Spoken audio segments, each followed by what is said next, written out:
do this really fun data visualization webinar where we take a really, really ugly report and then we live redesign that report to make it look way better than it originally did.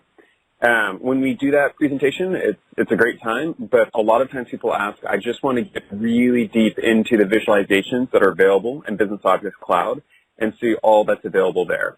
And that's what we're going to be doing today. So we'll start off and we'll kind of go through, again, and you may have seen this in the past if you've been on one of my other webinars, we'll go through really quickly, high level, what is the process of creating, what we consider to be a successful report or dashboard. And then we're going to jump straight into checking out the different tools that are available. So within Business Objects Cloud. Okay, so first off, this is pretty much the standard report that I see. So I've done a lot of report design at this point, probably hundreds of different reports and dashboards. And this is the pretty standard thing that I see. And it looks pretty good. It's not terrible, right? And a huge part of it is usually they had all of this data on their side and they just wanted to visualize it. So you see all the different types of charts they could possibly put on the page and showing all the data they could possibly think of. Now for me, I'm more on the visual side. So the very first thing I do is I don't even think about the data. I'm just trying to read what I'm looking at. So for me, the first thing I do is I remove all the chart junk. So what I consider chart junk would be things like this. Like if I have a legend like revenue showing up over here, and I really don't need a legend if there's only one item that's being colored, right? Same here with customers. I don't need these lines, a lot of cases, these additional lines. I can still read the chart just fine without it. So I'll just clear off as much of that chart junk as I possibly can. Again, a lot of people do this last, but for me, since I'm really, really like keyed in on the visual part, I just can't stand seeing it when I first hit there. The next thing I do is I get rid of anything 3D. So 3D just makes it so much harder to be able to read and see what's going on with the chart. So I try to wipe out as much 3D as possible. And here's a phenomenally good example of why. When you have something like a 3D pie chart, which hopefully no one has ever done here on this call, it's really hard to see those receding slices and how they relate to maybe other slices that are closer in the foreground. Because your depth perception will shrink it no matter what. So, yeah, just try to make sure that everything you're dealing with is as flat as humanly possible. And then after I've kind of flattened things out, removed some of that chart junk, then I start thinking about what can I get rid of. So first off, I know that a lot of customers want to be able to see everything at once, but I'll try to think, is there a way I can maybe hide this in a sub-page, or is there somewhere further back that I can push this? Right, so I'll take a chart like this one and I'll make it into a pop-up, or I'll put it on another page and hyperlink to that page. Anything I can do where I don't have to see this absolute level of detail on my top level page. And then this pie chart, I'm going to get rid of it just because I hate pie charts. It's probably the worst thing ever. It's incredibly hard to see all the different slices and compare them. A bar chart is 99.9% of the time more effective than a pie chart. And also, weekly revenue to quarterly revenue, I just don't need to see the same thing sliced that granular. Just choose one, right, for this top level point of view. So, okay, so I'm going to try to get rid of everything I possibly can. And for this example, I'll just wipe out those two. And then the next thing I'm going to do is I'm going to start figuring out which chart tells the best story. So as I was mentioning before, a lot of times we don't want to be using things like, pie charts and stuff like that. And we want to think more about the charts that we are using. And for instance, I'm going to switch this revenue one over to a line that makes it very, very clear, the story, that it's linear, and I can see it over time. And I'm going to change that accounts overdue from a table into just focusing on one part of it, which is how many days overdue they are, and being able to highlight and stack them, being able to see it in that order. And then sometimes it's not even useful for me to be using a chart. So for instance, that new customers versus my goal, if it's something that, I'm looking at every single day, I don't really need a chart for it if I already know the numeric value that I'm trying to hit. So I'm just going to switch this to be a numeric chart. And then you can see up here, this one was pretty much the same chart, except I flipped it. So instead of reading it left to right, I did it from top to bottom. And the reason I did that is because, again, with time-based things, I want to read it left to right.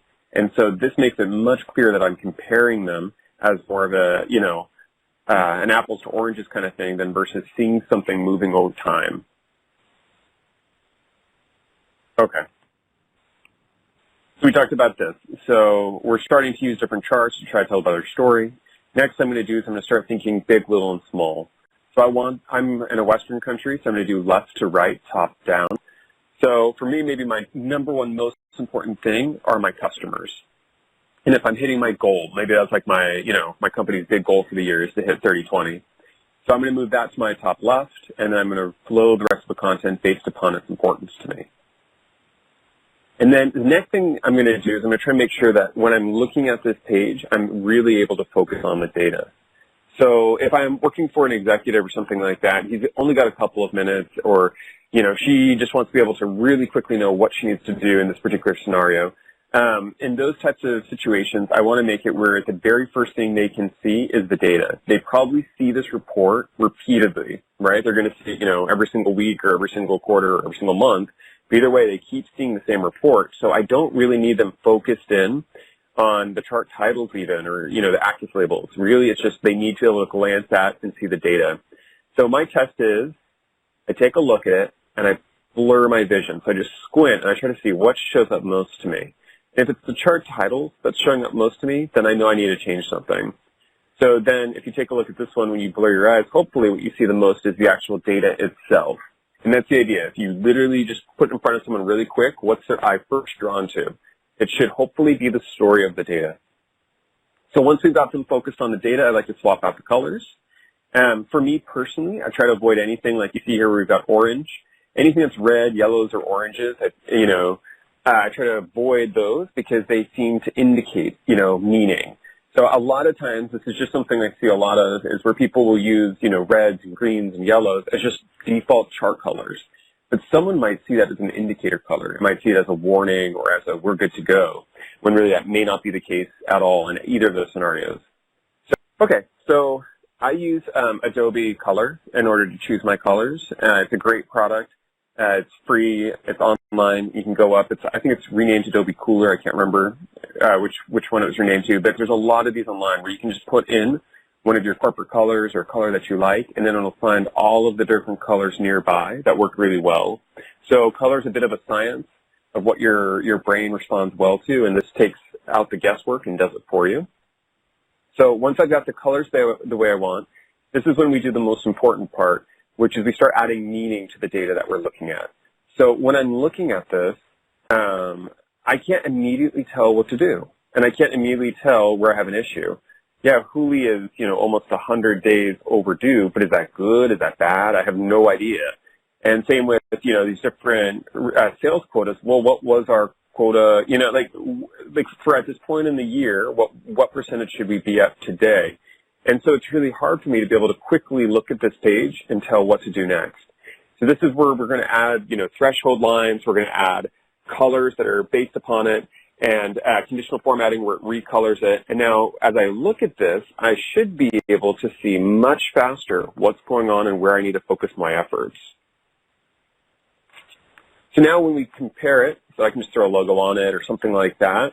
And then this is the current styles. We have it where it's more like this tile-based approach is what's really popular today. But what's also coming is more of this magazine kind of layout where it's really flat, solid shapes that you're putting multiple charts on top of. So, okay, so this is the story we've ended up with. And then if I wanted to compare that to what I originally had, you can kind of see the difference. When I look at this, it's a lot of data. It's a lot of information that I don't really need to be looking at or seeing. And then when I compare that now to hopefully what's more effective for us to be able to quickly look at it and read it, this is kind of just our high-level best practices of what we follow as we're thinking about how to do a design for a report or story. Okay, so now let's play in Business Objects Cloud. So just as a little bit of background, in case you don't know anything about Business Objects Cloud, Business Objects Cloud does not replace our on-premise offerings. It's just our cloud-based alternative. So you may be using Webby, you may be using Lumira. These are fantastic products, very mature, been out for a while. This is our brand new cloud-based tool, which allows you to do predictive planning and BI all within the cloud. And so it's more based upon your use case. If you're more of an on-premise shop, or you'd be using Webby and you'd be using Lumira, and then if you're a cloud-based shop, you'd be using Business Objects Cloud. And the great thing about this is Business Objects Cloud, you can do it per user, per month. So you can do quite a bit of like a hybrid scenario as well. So if you have one department that's really strong on-premise, you have another department that's migrating to the cloud, you can have it where, you know, they have different tools that they're using, and they have the ability to connect to the same data, which is really nice. So, okay, so we're inside of a story inside of Business Objects Cloud, and we're just going to really quickly walk through some stuff in here of what we can do. Now, at this point, I really do want to hear any questions you have. So we're going to go through all the different chart types that are available and the formatting that we can do to it, and we'll talk about the cool stuff we can do as well. But please do keep the questions coming. I'm literally just here to help you today, so I hope that by the end of today, any question that you might have had or lingering, we're able to answer. So when I say we're going to go through all the charts, let me show you what I mean really quick. So inside of our designer panel, you have this designer experience you can jump into. We have comparison, trend, distribution, correlation, indicator, and more types of charts. And then you'll see at the top, comparison, trend, distribution, correlation, indicator. I'm going to go through page by page all the different charts, and we're going to talk about how to use them and how absolutely not to use them. And I'm going to share some of my thoughts, but if you have thoughts as well of areas where you like to use these charts or not use these charts, again, please do chime in. We're all friends here on this call. So kind of like what we were talking about in those slides, sometimes you'll end up with some information on these charts when you first build them that is a little bit junky, so like the subtitle and information like, you know, which model it might be in. You may or may not want to see that, and you can easily hide it. So you can just come right up here and you have control over all these different pieces. Another thing that we see a lot of is we'll see people where they'll go through and they will, you know, use exorbitant amount of colors.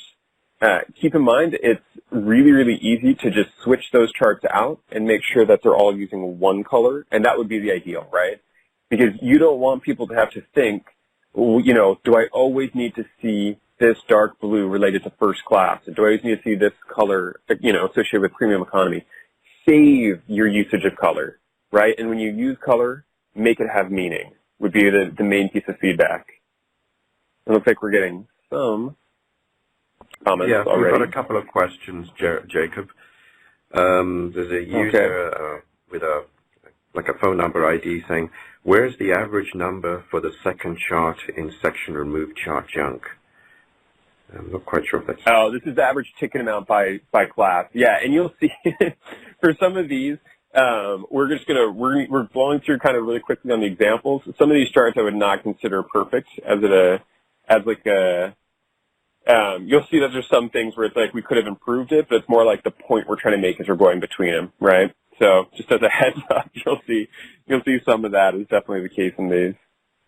And then more beneficial field to leverage existing content from on-premise system in the cloud and vice versa. Good point. How will large data points be represented? So if you have a large data set, what it actually does that's really cool is like it'll do clustering if you're doing stuff with Geo, and it'll show the clusters instead. You also have the ability to, you know, top N your data, so that if you have like, you know, thousands of different dimensions, you can be focusing in on this one group. You have a lot of different features like that works really well. Great questions. Can you share this guide with the examples, Niti? Yeah, we sure can. So just after, I'm guessing, Adrian, you're going to be sending something out, I'm guessing? And we could send out that deck that you just saw as well, if that's helpful for those quick tips and tricks. So as mentioned before, we will be recording this webinar and posting it in the link, which I posted earlier in the chat, and I'll post again later. But in addition, the PDF of these the presented slides will be available from that link as well. It'll be a couple of days after this webinar. In addition, you can feel free to reach out to myself, and I'll give my email address later, and Jacob with additional questions. Jacob, there was another question which you missed earlier from user Marcus. So I'm guessing that reducing the chart chunk may help with rendering, improving the rendering performance. Any comments on that? It's pretty fast. Yeah, so it's pretty fast either way. It's really increasing your ability to read it. I haven't noticed much of a speed performance issue. I have a lot of different chart chunks on the page versus not. It certainly will, of course, be reducing the amount of stuff that's being loaded into the browser, but if you have a really fast connection, it'll be very nominal that you'll be able to feel the difference between it. But I think it's a fair point. I just think, I think the much bigger value, of course, is going to be just on you being able to quickly read it. So, so this is just for the example, and then, of course, you can add these types of thresholds, and then you can add these types of reference lines, and so you can end up with this type of thing right within Business Object Cloud that we've been talking about. Okay, so let's take a look at some of the charts. So bar and column charts, we support those, obviously, hopefully. That would be the most valuable one. And this is what I do with around 80% of my charts are going to be a bar or column chart. They're just really simple, and they're, you know, consistently easy to read for people. You can see I'm saying no on this, which we talked about before, which is don't do left to right if it's items that are not time-based. You want to read left to right time-based items. And for these types of items, you're going to do top to bottom. And it's much faster and easier for you to know that it's a comparison, not a trend over time, right? Because if you just looked at this chart and you never knew what was written below the chart, you may see that chart and think that this is actually over time. While with this, you know for sure that's not over time, right? Column and lines. So we support a column and line chart, and just be sure that you avoid what we consider spaghetti charts, where you add way too many lines than you need. Try to keep it simple, the amount of lines that you're utilizing. And then we also can support stacked bar and column charts. That's also something that we can do within the product. Just make sure, again, if you're doing time-based, that you're doing it left to right. I don't know why we would ever do this, but and what's nice is when you're first using these charts, you'll actually see it always tries with the type of data you have to use the right chart type for you. But there is also the chance that you can override it and do something crazy. We also support waterfall charts, and waterfall charts are really effective if you're showing, you know, increases and decreases over time. This probably isn't the best example chart for it. I was trying to find you guys something really quick for today. But yeah, you want to show increase and decrease, not usually something where it's just, you know, showing increase. So we also support trend charts, so we can show area. And again, you're not going to want to show area as often unless it's something that's over time. So it's really way more effective when you're doing area over time. All of these trend ones are going to be best served with time-based approach. And again, showing that we don't want to be using a ton of different spaghetti type lines. And we also have a time series chart, and this is really nice. You can scroll through, you can pan around the data, you can scrub it. And these charts also work with touchscreens, which is very, very nice. So you could be doing this with your touch device and moving that bar back and forth as you're scrubbing over and taking a look at the different things. Yeah, I'm going to check out one more page, and I see we got a lot of questions coming in. Ooh, looks like I didn't finish that box plot. But we also have box plots. You can do heat maps inside of this. Heat maps are really effective if you're looking at X by Y, and then you're trying to color it by something, right? But if you're not doing X by Y, you just want to take a look at one thing in that quote-unquote heat map, then you probably want to use something more like a tree map. So with a tree map, you can just say, I just want to take a look at, you know, the average ticket by all my carriers, and I want to have that put out. Well, then that would be where you're going to use a tree map. And then again, if you're doing something like, you know, best time to purchase airfare on one axis versus domestic versus international on another, that's where you're going to be jumping into your heat map as you're using it. Radar charts. We do support it in the product. I just say don't use it. That's just my personal opinion. Radar charts are great if you're a Westworld robot and you need to, you know, configure your personality matrix. But if you are not currently a Westworld robot, I would not recommend it. It's just too hard to read. It takes always, I mean, think about it. It takes so long to always try to understand what is this saying. And if you want to take the time understanding what that chart is saying, I'll answer a couple of questions while they're coming in. So, Jacob, there was a question so yeah, share the slides. From a number, user ID, saying that in the first chart you showed the average value was not being displayed in the first column. Let's say it was a column chart. It was the average. Yeah, it was the average value, but it wasn't that. I think we already addressed that one. So it was the average for, or maybe I just didn't title that chart correctly. We're really just focusing on that one on removing the chart junk, not on the actual column itself. Okay. But yeah, I think we already talked about that one. Let me just jump through these. seems you have an issue with your column chart. First column does not display the value. So sometimes it'll cut off the value, if that's what you're talking about. So on the column ones, if you have it, and these are kind of, for the example, if you expand the size of these charts, you'll actually be able to see more information, and it won't cut off the value anymore. And so usually also, good point, you'd want to expand the size of those, that way it's not cutting it off. And then is it possible to connect these visualizations with other SAP apps, for example, Fiori? So we have been looking at that type of integration where you could push one of these into a Fiori tile. We just don't have that today. Can you calculate your thresholds dynamically? You sure can. So you can have your thresholds where you could say it's going to be the max, the min, or the average, things like that. So you can have it where you set up those thresholds that way, and we'll show that in just a bit. And then for custom colors, yeah, as well, you have that awesome ability. You can come in, and underneath your color palette, you can, let me just hide this for a second. You can add your own palette. You can edit existing palettes, which, by the way, is new. So if you've been using the tool before, it used to be that you could only add palettes, but now you can also edit existing palettes. And you can add as many palettes as you want. It supports up to 18 colors.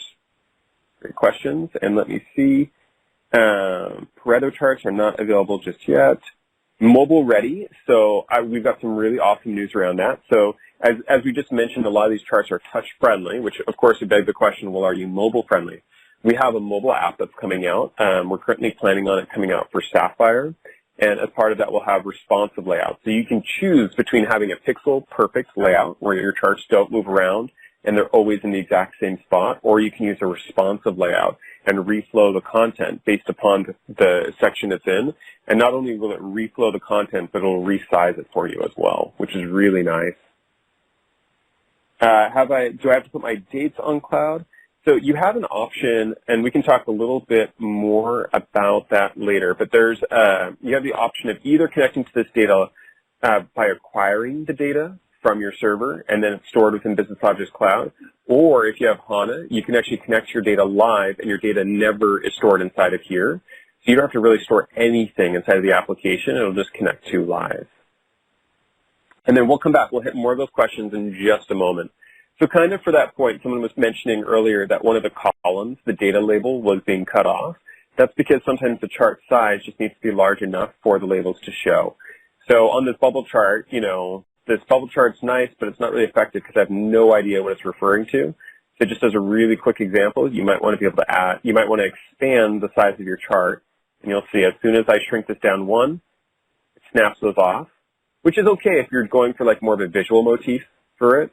But if you want the person to be able to read and see what's going on, just make sure that you're always sizing your charts appropriately so that way you can actually see the relevant information. We also support cluster bubbles.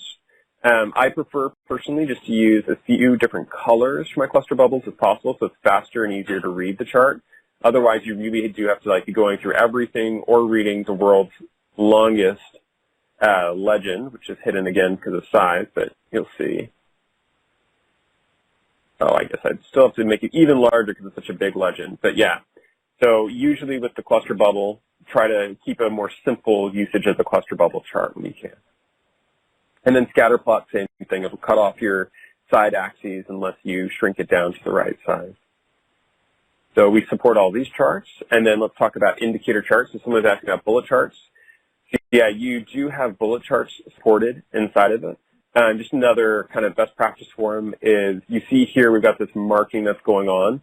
If you don't set a 0 scale, so unless you really do have negative values, I'd always recommend setting a 0 mark for your bullet chart. Otherwise, they'll do stuff like this where the value is 1316. But if you saw this relative to 2500, you kind of mentally already think it's going to be around here somewhere, right? More around in the middle. And so I like to set a 0 on my axes because then it'll push the value right into the right spot. So like in this case, I put a 0 down here and it pushed that value right to where I wanted it to be. So I had better context of where it was. We also support numeric charts. The only issue I see here is a lot of times people will go big or go home kind of concept with numeric charts. You really don't need to make them so massive. So yeah, just keep it a little bit more subtle as you're doing your numeric charts. People will still be able to read the text, trust me, without going too overboard. And then donut charts. So we do support donut charts.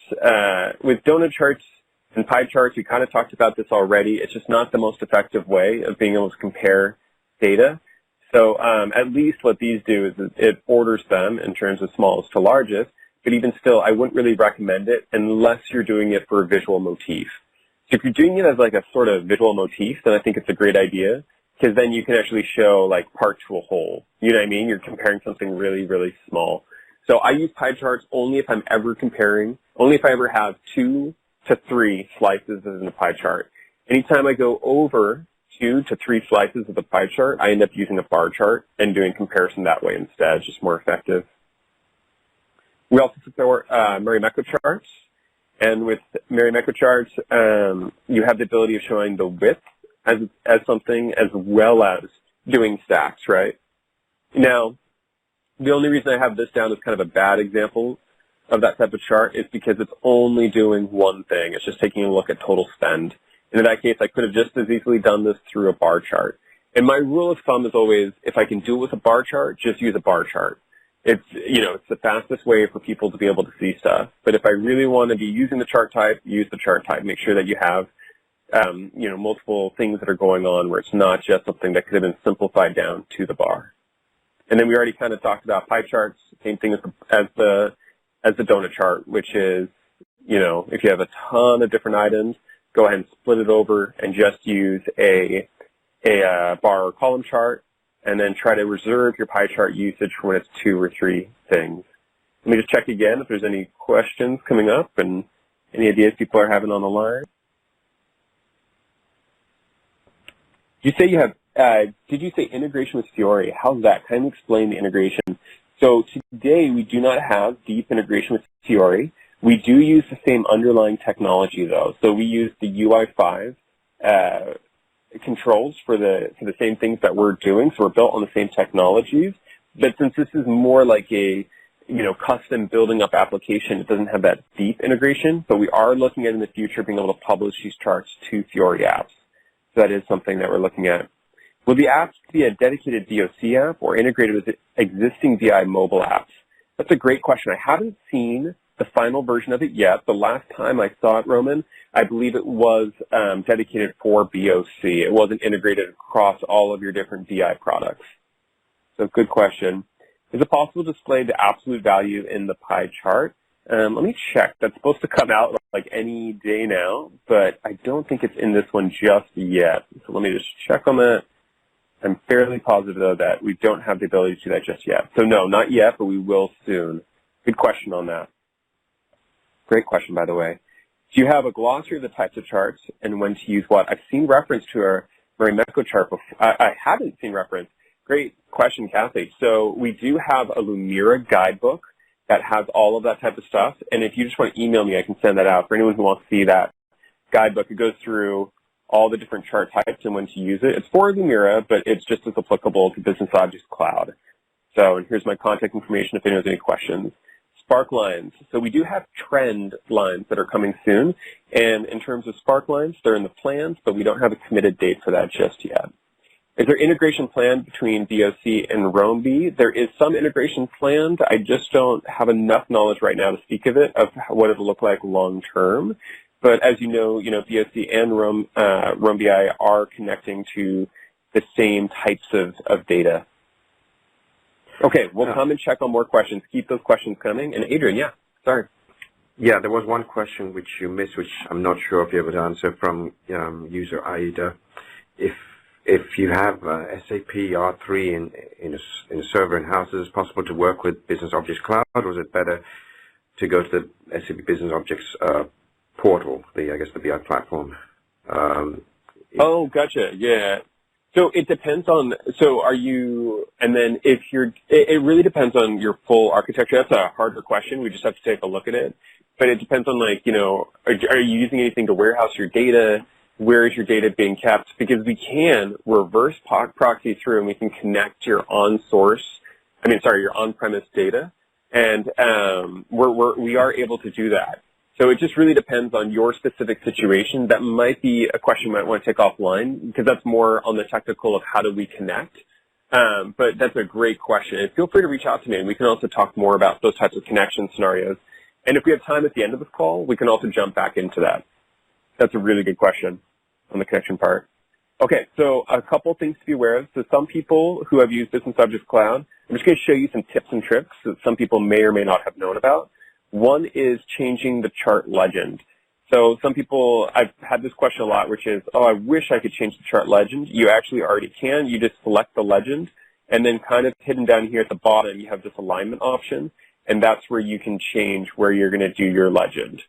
So you do have that option to change it and change its formatting. So you can also configure, by the way, the tooltips. So if I hover over one of these charts, you see it's got these two default ones that pop up, but you can actually add additional ones. So right here it's showing 0.47 million, miles flown 1.19, and I did that just by adding a tooltip over here, and it pulls up the formatting panel for me to control the tooltips. Hyperlinks. So you can also hyperlink out to an external application. You can also hyperlink to another page within the story or to another story. And if you want, you can also be passing the dimension. And so you'll be able to pass the filter values as well. So in this situation, I'm selecting development. I can click on development, and I can go to Google. I don't know what's wrong with my computer today, but it just totally froze. But yeah, so you can click on it, and it'll take me out to Google/development, right? That's just how I wrote my URL, but you can pass those things out as well. Another thing you may not have realized is if you select multiple things at the same time, you can compare the two items and see the variance between them. And in the future, you'll actually have the ability to pin that difference marker and keep it showing if you so desire. We also support linked analysis. So you just set it up here. You have this option to say, do I want this to apply to just this one chart or to the entire story? So for this example, I can now say I want to drill down on development. And now any chart that's using that common dimension, you can see it's now being drilled down upon. That's applied to my entire story. And it's pushed it up to the top up here as its own page-wide filter. So, and then I can always drill right back up. So if you support hierarchies inside of your data, you'll be able to leverage that hierarchy, drill up, drill down, and through the linked analysis, you'll be able to apply, filters and anything that you're doing across to other impacted charts. We also support being able to add variance. So I could compare it, to past period, to future period. I could compare it to, my budget, to my forecast, etc. And you have the ability with your variance.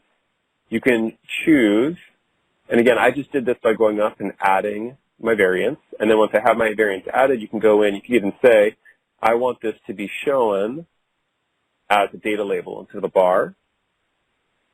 And that looks pretty nice too, right? So you can just have those values showing right next to it. That's super cool. Now, I also have the ability over here to add error bars. You can come in and say, I want to add an error bar, and you can do a percentage-based, or you can just choose a numeric value. With this one, I think it's showing, it's over 5 and under 5 for the variance, for the error, margin of error. And you can also trellis your charts, so you can split them off by dimension. So just a basic bar chart, but I'm going to have it where it's split off by the different organization and do it that way. Then we talked about reference lines and thresholds. Setting up those is really easy as well. You just come in, and you'll say, I want to add a reference line, and start prepping your question. We'll check in just a second. And we talked about this before, but you can actually have it dynamic. So we talked about that max, min, or the average. And so right now I'm just showing the average, and I'm having it be colored above that region. And you can even change the color of the line, etc. So you can do quite a bit of formatting to that reference line. And then this is just funny, but you can also, if you want, you can add in a web page. So you can iframe something in. So we have Homer here with his donut. And you can choose to have a web page showing right inside of there. And what's kind of nice is you can also go in and hit refresh on the web page while you're in the present mode. So that's kind of cool. So, and then some additional things that we didn't really touch on, but you can also add custom shapes. So you can, I've uploaded those shapes that you were looking at, those checks and those negative ones. I added those right into this, and those will scale beautifully, because they're SVG files. You can add your own SVG files, or you can use our library of 80s business workers, so feel free to use those. or, you know, if you need to show different currency for some reason. But yeah, there you go. So you have these built in. These are just kind of some of the extra features that are in there that we may not have touched on before. And then we also have full geo capabilities. So for geo to work today, you have to have lat long information in your data.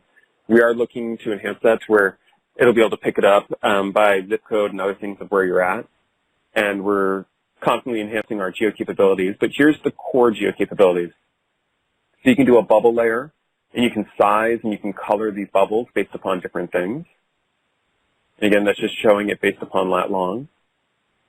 You also can create a point of interest layer. So this is showing drought areas that have been impacted during a certain year. So you can create these points of interest, and you can also calculate between things. So you could calculate, you know, how far is my bubble to this point of interest, right? How far am I away from an area that's been impacted by drought? You can do some type of calculation within the application as well.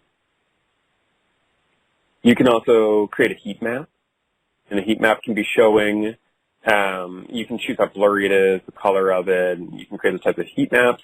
You can do chloroplast layers. The chloroplast layers have like a predefined hierarchy inside of them. So right now we're inside of Germany, but if I wanted to, I could come back up just to view from a country view, right? So it's got these regions already preset and allows you to kind of drill down into the different regions for deeper analysis. And this is probably our Frankfurt airport, where our headquarters are in Germany. And yep, Frank, if we drilled all the way down, it would take us right to that area. And then also, which I think are really cool, is we have flow layers. So you can show from one point to another point. You just enter in a start lat long and an end lat long for those destinations, and then it will automatically draw a curved line connecting the points to show the flight path between the different locations. And then you can also change out all of your base maps. So we keep showing that gray one because I just like how readable it is, but you could change it to anything. And we have 9 different base maps available. And we do have plans in the future for you to be able to add your own custom map, but that's just not yet today. Yeah, so you can change those all around. Okay, let me pause and just see if we have any questions coming in based upon that. And sorry, this is my first time presenting all of this content, so I'm like running, but I actually don't know if we'll end up with extra time or not. So apologies, it seems like I'm kind of rushing through at points. Okay, yeah, we have 15 minutes still, Jacob, so you're doing good. Okay, doing well. Good. Okay, so what kind of network internet bandwidth is required between VOC and on-premise data sources? Or if I've got like a sidecar with HADA. So it's really, that's a really good question. We can do data centers that are close to where you are. So we have different data centers throughout the world. And that's the very first thing we're going to do is we're going to put the data center close to your data, right? And then, and that will help reduce it a lot. But it really, I mean, it's such a difficult question to answer because it really depends upon the network there. But when you're talking about when I'm connecting to DSC and on-premise, what's kind of neat is our approach is we don't actually even see your data if it's connected to on-premise data and it's connected live. And the reason why is what we do is your browser, we set up a reverse proxy. You connect to the reverse proxy, and then through the reverse proxy, it connects both to Business Objects Cloud and to your data. So really your browser is combining it inside of the cloud for you to see, and they don't actually talk to each other in that environment. So it's just the bandwidth from one and the bandwidth of the other. So coming into the browser at the same time. But that's a great question. If you have more additional information on that you want to know, just let me know. Can we have linked analysis to another story? Yes, so you could pass those dimensions that you saw to another story when you're doing the hyperlink. So you can't technically do this linked analysis to another story. This only applies to its own story. Like you can't have it be, system-wide that when I filter it, it applied to another story. But what you would do is you'd have it instead where you click on that bar chart and you hyperlink over to another story, and then you could apply that filter as you move into the other story as you're walking around. So, and we do that quite a bit where you jump to the other report with the link. Does that kind of answer your question, Abby? Geo uses lat long. Is there city name-based geo coming? There certainly is. That is in the plans. Great question. And then the story is great as a reference while building your own. Could we have access to it? One, sure. And this data, I think is shareable. Let me make sure on that before I commit to sharing those. Let me just make 100% sure we can share this one, and that I'm not using any data sets that have any confidential data. But yeah, I'm pretty sure we'd be happy to. And then city-based geomapping would be much easier. Is there anything planned? Yeah, it's the same question, and that's a great question. That is something we do have planned, is to have city name or zip code-based geomapping. So that is something we're looking forward to. Okay, great. Keep these questions coming. I'm going to show you now just like 2 really quick example reports that piece together everything that we've seen today. And again, if you came on this call with any other questions, we're kind of coming to the Q&A part. So if you have any questions at all, anything you were hoping you could answer or talk about, now would be a great time. So, okay, so this kind of pieces together all the things that we were just looking at. And there's still a lot more functionality that we didn't dive into. But this was really just to show you every single piece of functionality and walk through as much of it as we could, right? But even still, there's way more that's available. So, okay, so this is that same travel data we're just looking at. And now you can see me using my heat map and my bubble charts and my flowchart layers, showing where I'm traveling to, showing my office locations of all my employees. You can see me using my numeric point charts pretty heavily over here. You can see I can check out where I have it for the most expensive airplane, when to buy. And then also, we didn't really touch on this, but you also do have the support for Rss Feeds if you so desire. And then showing off kind of how everything can be linked together for analysis. Let me actually turn off this flow layer because that will actually mess up what we want to do. So you can hide those layers just like that. But I could say, so I'm in the Bay Area, right? So I could say, I just want to be able to take a look at flights in my neck of the woods, and I want to filter on that region. And as I apply that filter, you'll see it updates all the information on the page for that filter. And it looks like I must have done something wrong, because it's only pulling up SFO.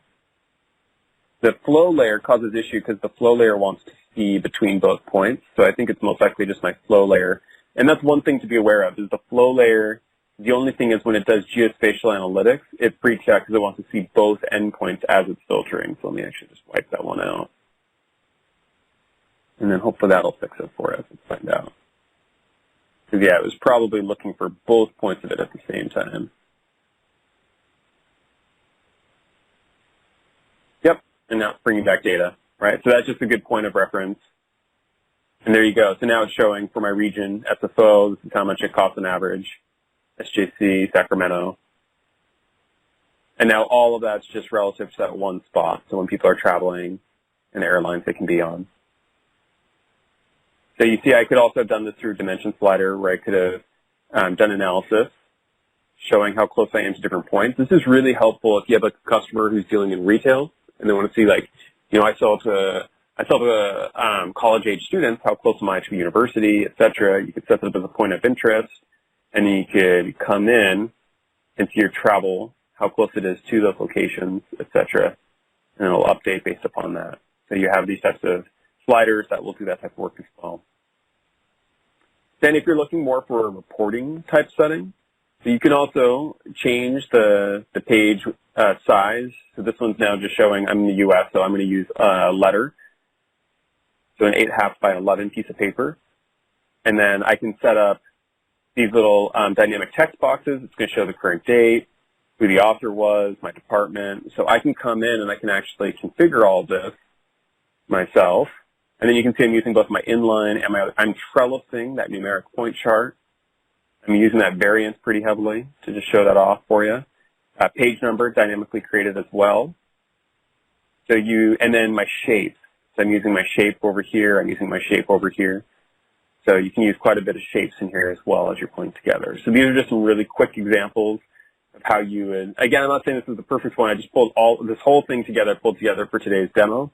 So I wouldn't consider it, it's hard when we just talked about best practices, but this just shows it. Yeah, Adrian. So, sorry to interrupt you, but on this particular page, there was a question that came, so can you print this page? So effectively a report. Yeah, great question. Yeah, so it's kind of interesting. We talk a lot about, you know, being able to consume things on the cloud. and being able to always have the live, up-to-date data, but there's still a huge need to be able to just print it, right? We still have a lot of people we deal with who are, times that we're sending it out to different groups, and email or PDF or print is still going to be the most effective way of getting it. So, yeah, you can save this out as a PDF file. Oh, and it's not going to take that embedded web page. But if I'd wiped that out, I could have sent this out as a PDF file, or I could actually just specify that specific page, page 11, and save that out as a PDF. So, yeah, so you can save these as PDF today. I could also share the story with other people, and they would just have view rights. But I could also grant them access to edit and change it if I so desired. And I also have this shareable link, which is really good for, if I want to embed it somewhere else. Speaking of which, embedding is coming also in this quarter. That's the current plans.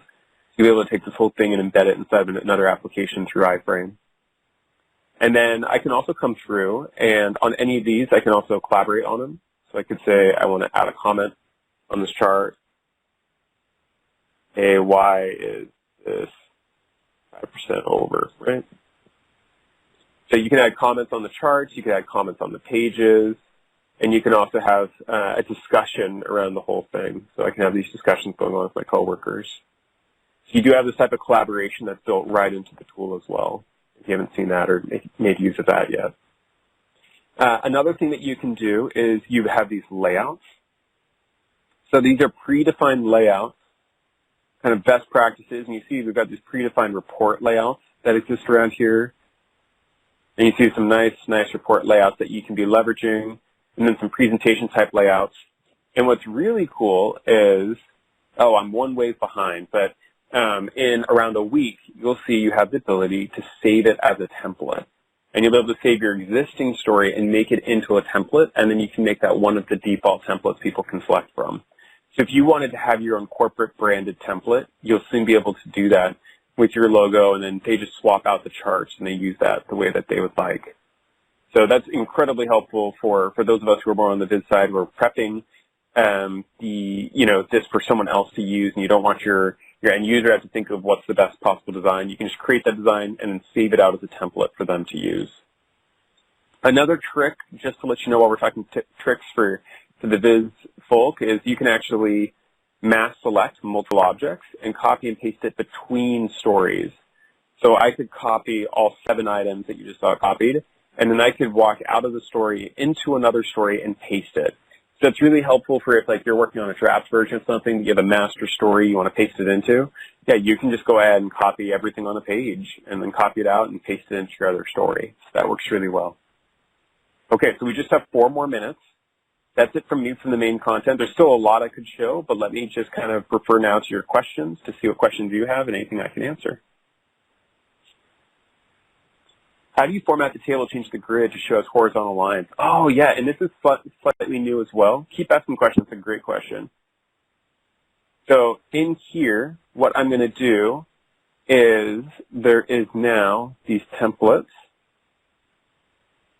for your tables, and I'm using the report styling template. And then a lot of people always ask, well, I want to be able to create my own type of style across the entire thing, or I want to change different things. That's coming, and I believe it's either the next wave or 2 waves. You'll see a lot more formatting capabilities where you can set up your own thing where, everything that would be under this one category ends up being formatted or styled the same way, including new items that come in the future.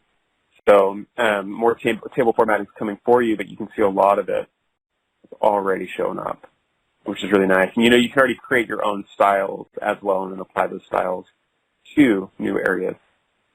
Yeah, Jacob. Yeah, there was a question earlier which says, can you show some Sparkline charts in a table if it's possible from user Roman? Yeah, unfortunately, we don't have Sparklines yet today. That is something we're looking at, but we do not have them yet supported. So we do have some trend planned for them, but in terms of actual Sparklines, not yet. And then someone also asked just about how I share these stories. Let me show you really quick. So once you have shared the link of it, you can go in and under the files area. And by the way, we're actually making this way easier. We can do it right from within that same share box you saw a moment ago. You saw in that share box, what I could do inside of the share box was I could, from the share box, I could just share it with someone else as a read-only. In the future, we'll be able to control all permissions right from the same box. But for now, what you're going to do is you're going to come into here in the Files area, and that's where you would see anyone you'd granted access to, and you're able to select whether or not they have full access or not. So that was inside of the Files section. But again, I think it's either next wave or the wave after. It'll be a lot easier, and you'll be doing that right from within your story itself, which would be very, very nice. Great question. What will happen to a horizontal line if you open this report on a mobile device, which is a much smaller screen size? So what you've been seeing today, you've been seeing are more fixed layouts. So you have a grid or a canvas page, and a canvas page is really meant for people where they're seeing the same chart in the same spot. So those horizontal lines on mobile device, those will still be horizontal lines. What you're going to see, though, in the very near future, I should say very near future, it'll actually be around 2 months, I want to say, you'll see grid, canvas, and then responsive template. And for the responsive template, you'll actually design everything in columns. You'll be able to choose how many columns you're using, but you'll design the report in columns. So you won't be able to do that type of horizontal line that crosses everything. And it will be instead, for each of those columns that it's in, it'll then reflow the content in those columns in the responsive template. Good question on that part. Okay, so this is our first time kind of doing this type of style of talking about these features. We had heard that you wanted to see all this. Hopefully this kind of hit the spot for some of you. If you have any questions at all, again, please feel free to reach out. I'm Jacob Stark, jacob.stark@sap.com. Incredibly happy to help, and I'll also stay around after.